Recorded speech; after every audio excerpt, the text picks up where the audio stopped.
I'm Tom Zanton, and today I'm going to talk about why the carnivore diet is mineral deficient. So, I've been reading a little bit about the carnivore diet, and one of the things I've found is that there are often people who say that they need to supplement with certain electrolytes. Electrolytes like sodium, potassium, calcium, magnesium, things like that. These are all minerals. Okay? So if you're needing to supplement with minerals because you're having symptoms, then the diet is mineral deficient. And maybe it's not a problem for everyone, maybe it's just some people. But we need to just be honest here. The carnivore diet is mineral deficient. That's why people need to supplement with minerals. And hey, if you still think that the carnivore diet is healthiest and it just needs some supplements, that's fine. But we need to be honest with ourselves. The carnivore diet is mineral deficient because a lot of people need to take minerals in order to actually feel healthy on the carnivore diet. And enough people that they're specifically targeting supplements toward people on the carnivore diet, supplements that contain these minerals.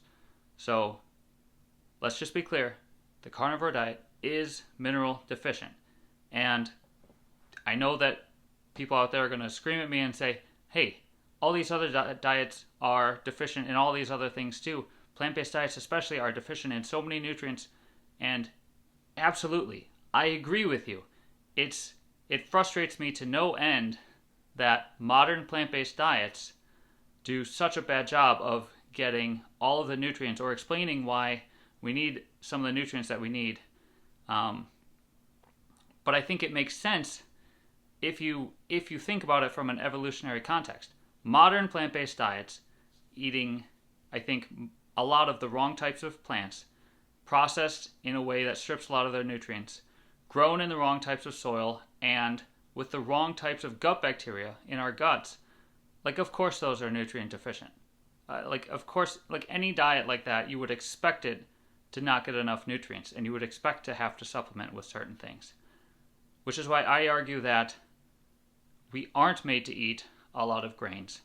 We aren't made to process them in the way that we're processing them. They're supposed to be in different types of soil.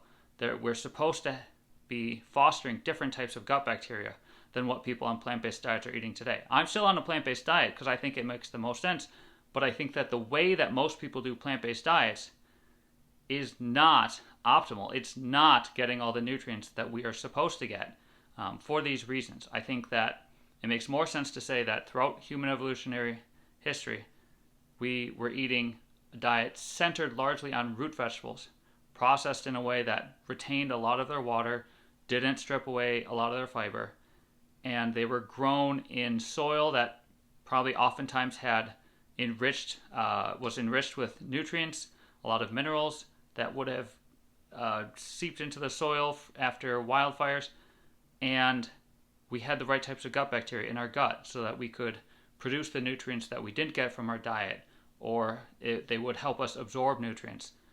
This is what I think humans should be doing. It's what I think humans were doing. I don't think either modern plant-based diets or the carnivore diet makes a whole lot of sense in terms of getting optimal nutrition. And I'm sure people have very strong opinions on why I'm wrong. So if you do think that I'm wrong and you want to tell me in the nicest way possible, you can feel free to comment. And I will try to respond to comments in a respectful way, and then we can have an open dialogue about this. It'll be great. Thank you for watching. Please be sure to like and subscribe if you want more videos like this, me talking about evolution, nutrition, and all these good things, especially root vegetables, because you always need to remember to eat your root vegetables. Thank you.